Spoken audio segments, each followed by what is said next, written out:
Hi there, my name's Matt Lawrence. I'm the Chief Engineer at the Vulcan Restoration Trust here at Southend Airport. Welcome to update number 2 for the winter work programme. Pleased to report there's been masses of work going on following up the defects that we were doing before. Lots and lots of effort being put in down here. From last time, the last update, the fuel system, that was one of the biggest bugbears we've had. Pleased to report now that all the tanks are back together, indicating correctly, free of contamination, which is the main thing.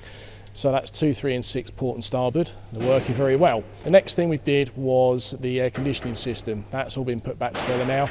It was literally taken apart piece by piece, everything blasted, painted. It's back in the aeroplane now. You can see over my shoulder, the guys are now putting that back in.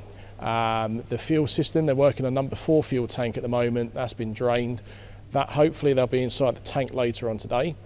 The fuel bowser, so Andy Wagstaff and Tony have worked wonders on the fuel bowser, so that was taken apart. They've been inside the main tank. That's now free, hopefully free of contamination. The power steering works, so you don't need to be like the Hulk driving it around the bend, so that's also good news.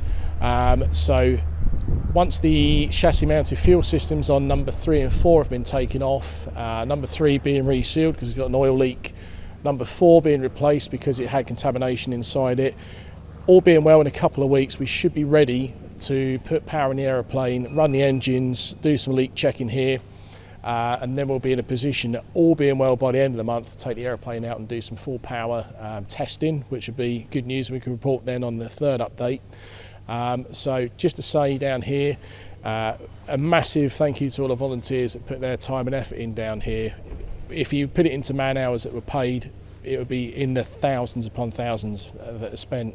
So we're all free down here, we're all volunteers, and a massive thank you to the public for keep supporting us. Without you guys, we wouldn't be here. So for me, thanks very much.